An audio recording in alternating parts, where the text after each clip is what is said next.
Welcome to the podcast Studio Steen, Inspiring Leadership. I learned in my life the importance of being inspired by others and to be surrounded by people who bring you new insights and perspectives. That is the way to grow as a leader and human being in challenging and changing times.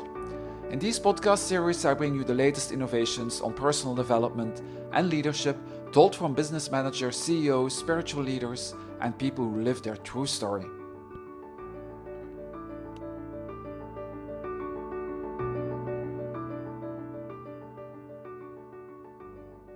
So honored and pleased and excited to have her in my show today.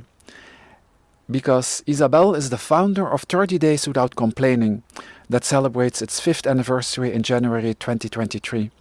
And she launched the campaign Join In and Make a Be. In the meantime, Isabelle wrote 2 books, Choose Positive and Choose Consciously, about her passion to be more conscious and to choose for a positive mindset. And indeed, because Isabelle believes that we can actively choose for a positive attitude in life. So, this is what this podcast for me is also all about. It is about inspiring and having a positive and happy life. So, really happy to have you here, Isabelle. Thank you, Stan. I'm happy as well to be here. So, Isabelle, being positive in life, what does that mean to you? How did you come up with that topic 5 years ago, when you launched the campaign? Where did it all start? Well, it started by traveling a lot for my job at that time, and I came in places in Asia, every around the world, and it was not at all as good as we have it here in Belgium.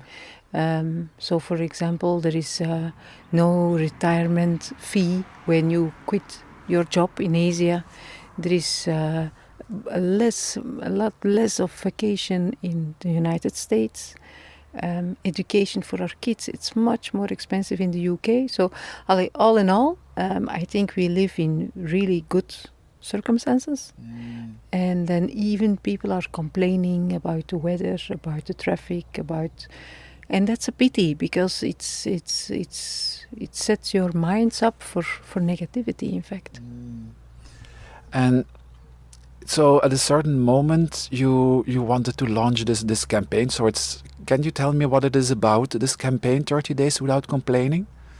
Yeah, so I thought, it was such a big thing inside of myself that said, well, please, people, stop complaining. But I didn't want to do something too serious, because then nobody is listening. So I thought, let's make it a fun thing. And so that's how the 30 Days Without Complaints started, in fact. And then I had for each day an ambassador who came to explain what he or she does to feel good. Turn on the music, eating healthy, many different examples. Moving, sports is definitely also something that can you make feel good. And so it was picked up by the media. So I was in a show on the Belgian TV, and all of a sudden I had 30,000 followers on Facebook. And then Lano contacted me. Well, don't you want to write a book about it? And Lano is a publisher. Yes, Lano, the publisher Lano. So don't you want to write a book about it? And then I said, like Pippi Lankhuis, I never done it, so I must be able to do it. So voilà, that's how it all started. And then a keynote speakers company contacted me. Don't you want to give keynotes about it? And since then, it has been a wonderful journey. How many people in also thinking, when let's have a strong mindset, came on my path, and it was really exciting. How is that actually to not complain 30 days? Is that easy? Well, I think in reality, it's not about this complaining. So scientifically, we complain all together 30 times a day, so it's quite a lot. But that's in fact not the heart of the campaign. The heart is really when we all have lives with some issues, and nobody has a perfect life, but you can choose even then to stay positive and to look at the small things. The sun is shining, the nice coffee you're drinking. So you can even then, when circumstances are not that good, still choose for a positive mindset. And that's really the heart of the campaign. How did you learn that, Isabelle, to have to create that positive mindset? Was that something intrinsic that you have were you always positive? Well, it has been a whole journey for me too. So, but when I was a kid, my mom called me sunshine. But even then, at a certain point, I don't need to be all the time the sunshine. So it was really a struggle to learn how to be in a healthy way, positive, and I think it's like you train your muscles. If you really say, okay, now I'm thinking something negative, stop, I don't want to do this, let me rephrase it and think something positive. You train your brain, and then after a while it goes much easier. And it's really the point of not getting stuck or sucked by the negativity. That's really what is it about. Yeah, because I that is the part that you're often trapped in the loop of constantly remembering yourself about negative thoughts. What is your way to get out of this negative loop of thoughts? Well, it is something I say in my keynotes. I say stop. Really, if you think van, I'm gonna, my boss is not going to see this, and now he thinks that the kids has a priority, and you can get really thrown away by such thinking. But then you really say stop, and what do I win? And often you win something in each situation. So, for example, in this example, you are taking your kid from school at 4 o'clock, and you are afraid that your boss thinks you're not motivated anymore. But what do you win? Well, you keep your promise to your daughter to pick her up. So it's something small, but you often win things in situations, and it doesn't help you to stay in this negativity and to think, and in your thought it's getting worse and worse and worse, and that's really a pity, because it's often not at all the case. Is it something that we don't see anymore, that we cannot see the win, that we rather prefer to look at the negative side, not the win side or the possible positive outcome of when we think otherwise? It's a good question. So it's proven, also scientifically proven, that negativity sticks longer. Negativity is also easier to believe. So it requires some exercise, really, to say to yourself, well, no, I don't allow me to go down that road. I really choose to, and even if it's neutral, it's already better than negative, because you can get crazy in your mind if you don't. So it's really a warm invitation to everybody to try it, just to say stop and to ask yourself, well, maybe there is something good in this situation. Yeah. That requires some, and what you mentioned also in the second book, some consciousness of what you're actually thinking, and even sometimes people are not realizing that they are thinking. Yeah, absolutely. That is a very important thing, that you are not your thoughts. So it's going on in your head, but then you just step one step back, and then you think, is this really me? Is this really what I want to think about this situation? So indeed, I think consciousness. You have first consciousness, then you have positivity, and then you have happiness. So What are for you how do you create more consciousness, or that you say, well, I do it through meditation, that I take a step back and that I really look at what I'm thinking. What is for you the method of creating more consciousness about what you're thinking, or what can you advise to people? Well, that's exactly what is my second book about, to choose consciously. And for me, there the two major steps is first indeed taking rest. And you can do that however you want. You can do that by meditation, but really say, okay, now I put 2 hours in my diary just for doing nothing, or just reflecting, or just having a walk, or really consciously putting some rest into your agenda. And secondly is knowing what gives you energy and what takes you energy. And I think often myself, I was not aware either that for me a party, I like to go to parties, but it takes me energy. I don't get energy. All this noise, these impressions, this talking to people and who is what and where and blah. So it asks me energy. But in the beginning I thought, well, why am I laying all day on the couch after having had a party? Voilà. Or it's also like the quote of Buddha. Buddha said, you have to meditate every day 30 minutes. Except if you're very busy and stressed, you need to meditate 1 hour. So what did he say? In fact, he said you need to take the rest and you need to do things that gives you energy. In his case, it was meditation. So, and I think I do that every day. Ask myself, well, this is what is on my agenda. Are there enough energy givers? Or is this only taking energy away? And then you can reschedule and adapt. Because I'm really going for the energy management instead of time management. So, voilà, that's absolutely something I can... Well, and that is sometimes, that's very challenging because then the quote comes, but I have to do this. When you're working and people are demanding and they ask things of you that you need to do for them or that you need to do because you need a salary. Maybe it's not the most fun thing to do, but then you say to yourself, but I have to do it, even if I don't like it. What is your response to that? I don't understand the question. So, for example, people who don't like their job, but they say, well, I have to do it because I have to buy food for my children. I need the money.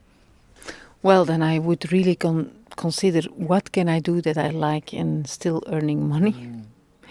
It's really a pity that you need to do.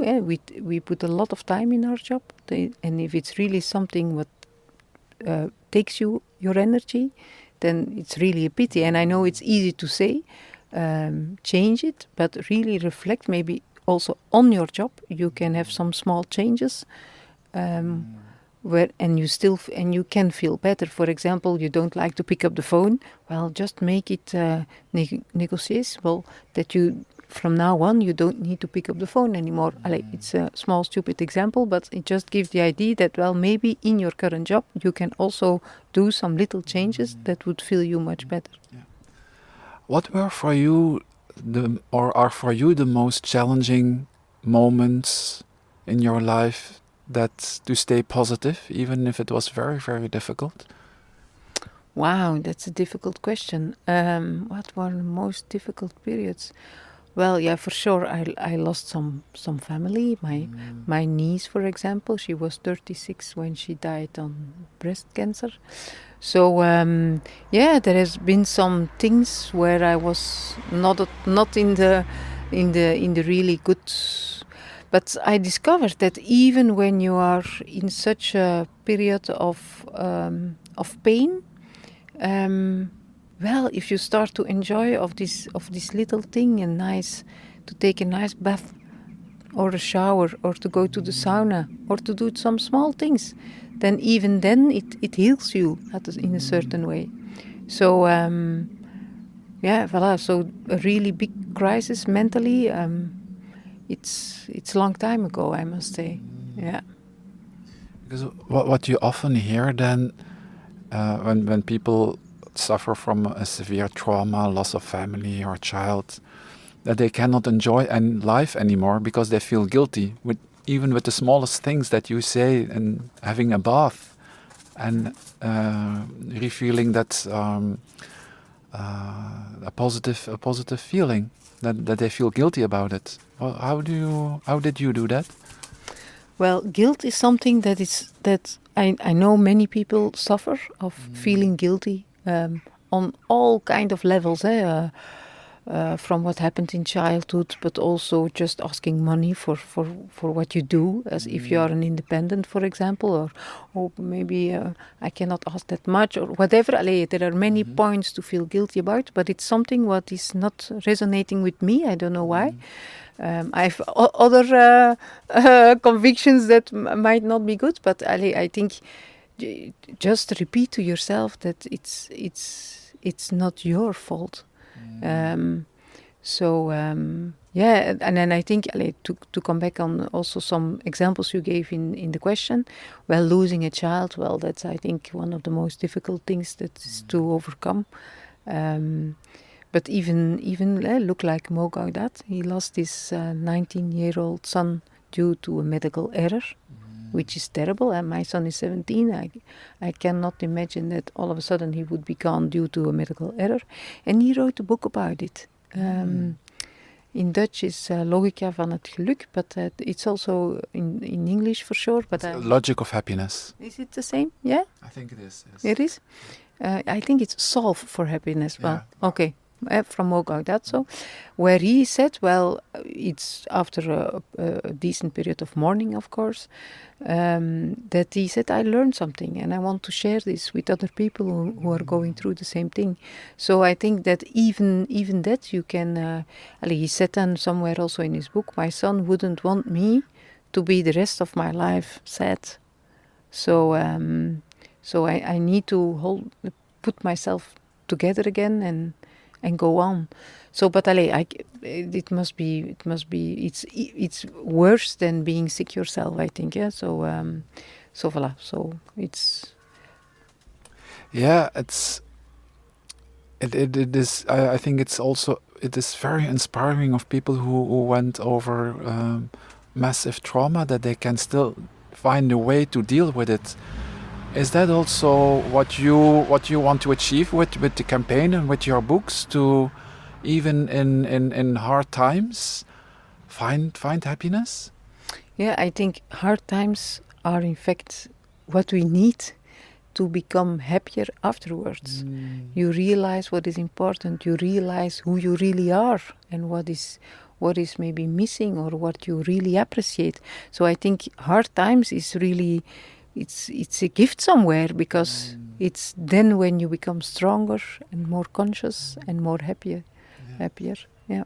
Yeah, it's I don't know who said the quote, but good things are there to enjoy, hard times are there to learn. Yeah, exactly. Yeah. So and it's true. So, and then if you realize that your hard times, you can have more compassion and more really going through the moment, because that's, I think, a really important thing.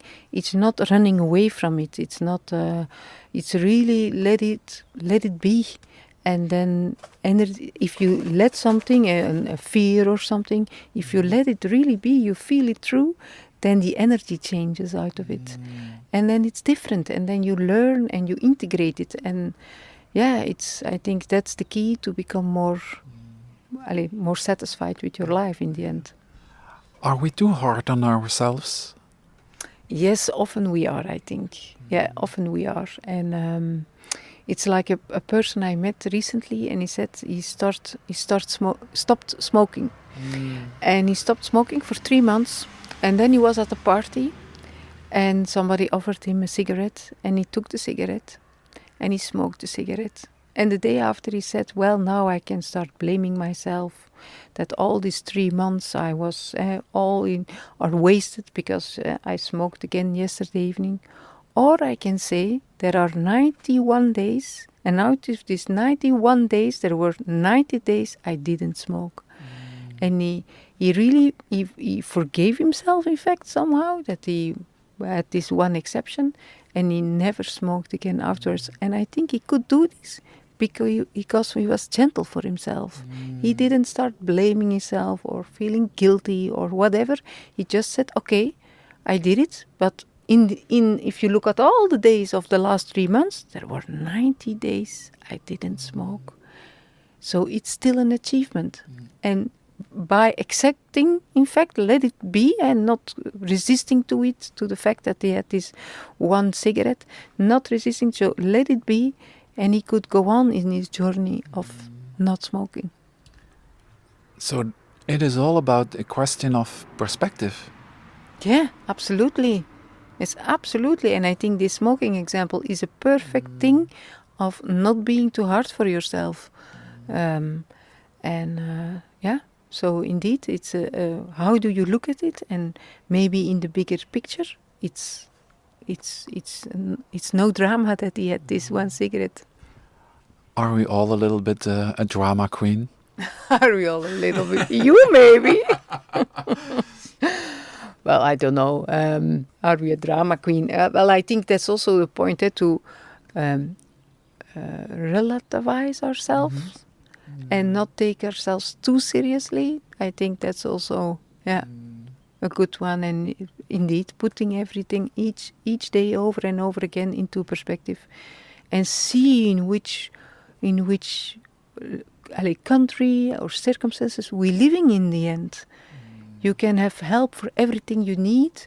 I think if you compare that with other countries, other situations, there is really no reason to complain.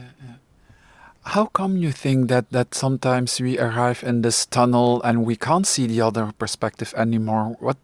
What could be reasons for you that you say that you're such in a tunnel of negative emotions and you don't see the perspective anymore?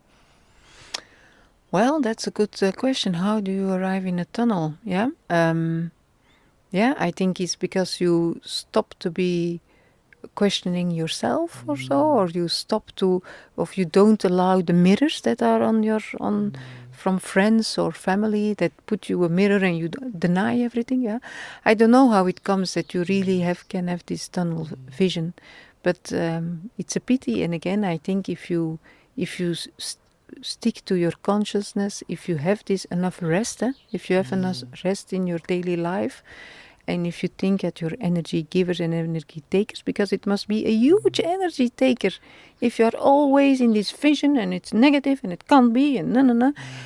If you really have a little bit calm, then I think it doesn't happen to be in such a tunnel vision.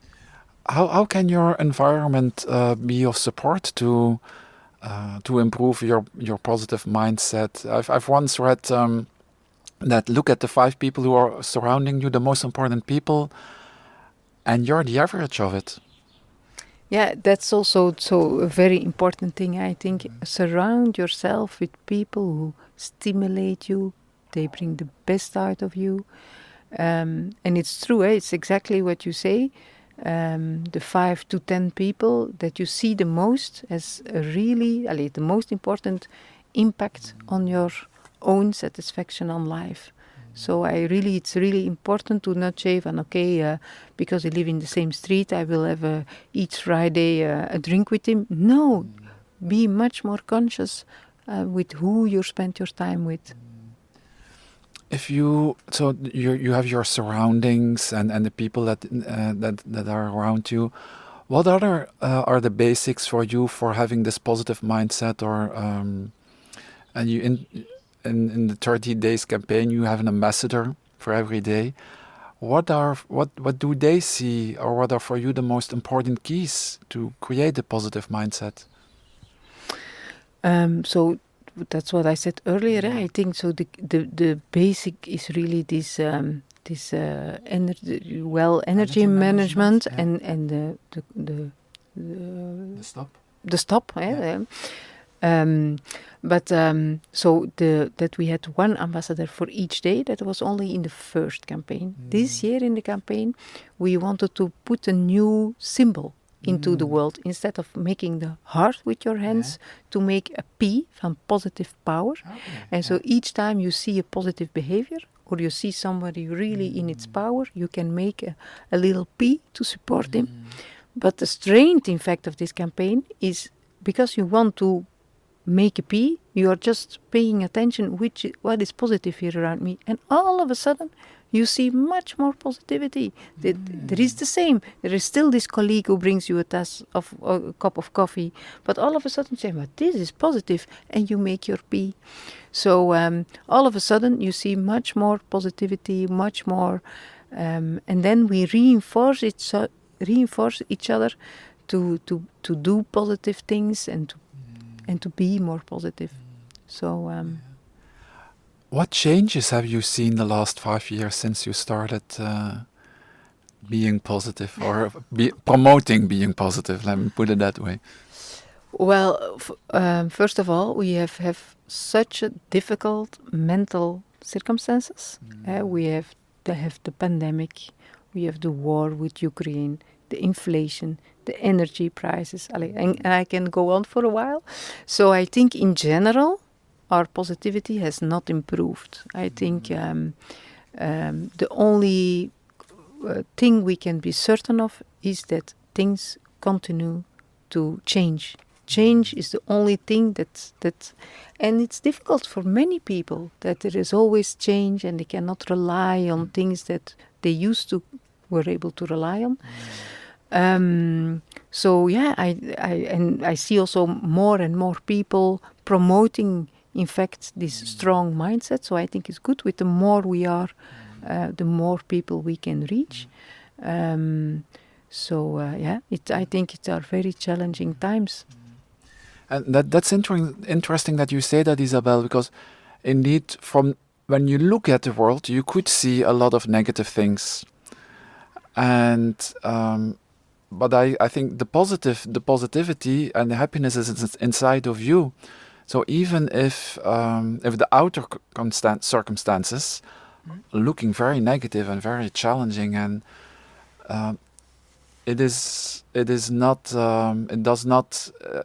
limit you to be positive yourself. What's your reflection on that? So you have the inner positivity and the outer positivity. Yeah, that's absolutely the key. That's what you say. There is whatever happens around me, you can still choose for yourself to be positive. I think that's really key. And then sometimes also it's to explain it well, because sometimes people come to me and say, it's not possible to be all the time positive, like a toxic positivity. And then I say, well, that's absolutely not the point. It's okay to have a bad day. It's okay to feel sad. It's okay to that everything is, all these feelings are justified. But the point is not to keep on being in such feeling, and just have the courage and the faith that things can turn out for the good, and have small things together with family and friends, and that you can together have enjoyed life and what you do.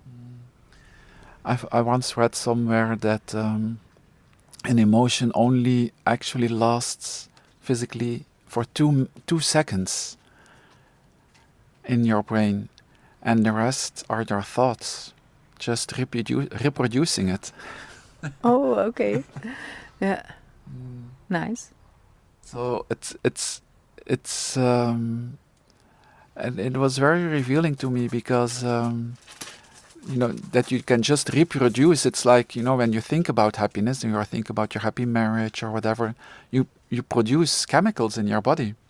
So you're happy, you become more happy, and vice versa. When you're thinking about negativity, you stimulate more negative hormones and chemicals in your body. Yeah, but that's the same thing what they say. If you're not feeling that well, but you just start to smile or to laugh, that it has an influence how you will feel afterwards. I never tried it, but maybe I should. But that's what they say, that if you can really influence it in a proactive way. But voila, it's it's the smile of the Buddha. The smile of the Buddha. Yeah, exactly. Yeah. Another one, which is a very good one, is the V sign, with the sign of the victory. When people run the marathon, or a sportsman who arrives at the game, or they win, they reach out their hands to the sky, and just put yourself for 5 minutes in the V sign, and you become happy. Yeah, that's also what they say. If you want to have a input of energy and courage and everything, make a V sign just before you go into an interview or whatever. It gives you courage. That's what they say. Yeah. So What would you advise to leaders, managers? Because that is people that I work with.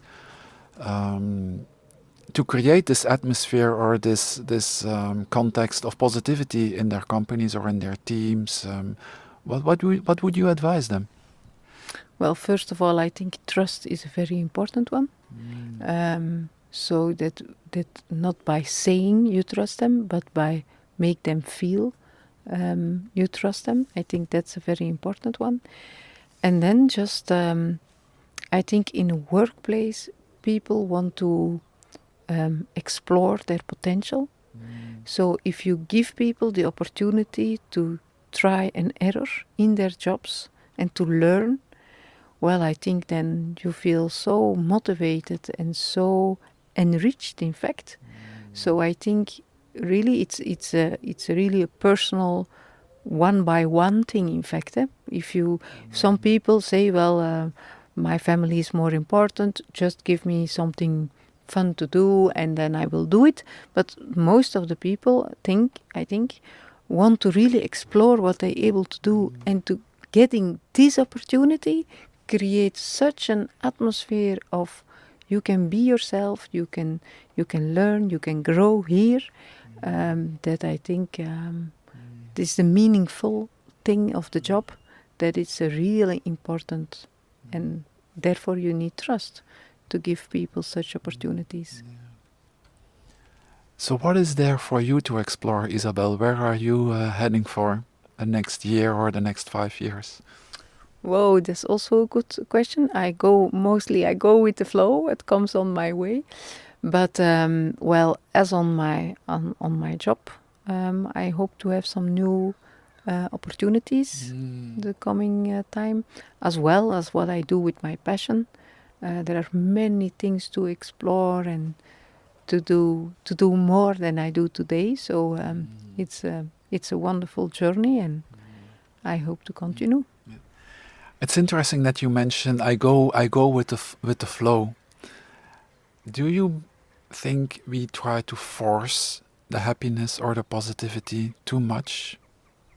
That we want it to happen. Yeah, but I think what is with I go with the flow is when I get an invitation for something nice, I accept it. I do not think too much. Sometimes it was last week. There was all of a sudden on Saturday something to do, and I didn't thought too much. It's like, this is a place where I need to go to, and that's what I mean by going with the flow, taking opportunities that come on your path. And do we want to force it? Well, yeah, you could think, but it's also good to reflect on it, on which way do I want to go. Do I want to go more in international, or do I want to go for a more specific topic? So it's good to really reflect on what is really resonating with me. But does it mean that you force it? I think I need to look for people and events and opportunities that is a logical consequence of the path you would like to go for. How do you know? Because it's interesting that you say you reflect and then you feel if it resonates with you. How do you know that if it's resonating? How do you feel it? How do you make this comparison? You reflect, and then how do you know that is it intuition, or is it an inner reflection, or how could you describe it for yourself? If my eyes start to sprinkle, Okay. Yeah. if I say it to somebody else and then I really feel, wow, this is great, yeah, then I know it's resonating. Okay. Yeah. That's a good one. Yeah. Yeah. Do you feel it in your stomach or in the stomach? Yeah, everywhere. It's really the hormones floating all over the place. Well, that's nice to hear, because it's the happiness. It's not the positivity. It's not only in the mind. You can actually feel it in your body. Oh, absolutely. Yes, absolutely. And then this is really for me. And then I've then, for example, a good friend, and she then says, "Oh, I really would not like to do that, but you look really thrilled." So So it's fun that it's for everybody different. Yeah. That actually requires really a good knowing of yourself. Yeah, I think again, it's with taking enough rest and to stay connected with yourself. I think that's there it all starts with. So, Isabelle, we are almost at the end of the interview. And if you look back now on your life, what was the thing that gave you with the highest impact? Well, I think starting 30 days without complaining. I think that really was a game changer. To be able to talk about things that we just described in this podcast. I'm an engineer. I work in a chemical company, so I was really in my masculine power all the time. And now all of a sudden I could talk about things like be conscious and look for positivity, work on your mindset. Oh, it's really a game changer. How would you like people to look back at you once you step to the other world? Whoa! I hope my kids will say that I was a great mom. That's for sure. But and for the rest, I hope I had I'm really grateful. But this week even, I had a message of somebody who I don't know, and she said, "Well, it was a dream for me to read once a book, and I never was able to do so. But now I'm starting reading your book, and you changed my life because reading is actually fun." So and then you think, "Well, wow, how is this possible?" So and that's gives so much energy to continue for the rest decade. So no, how do you want the people?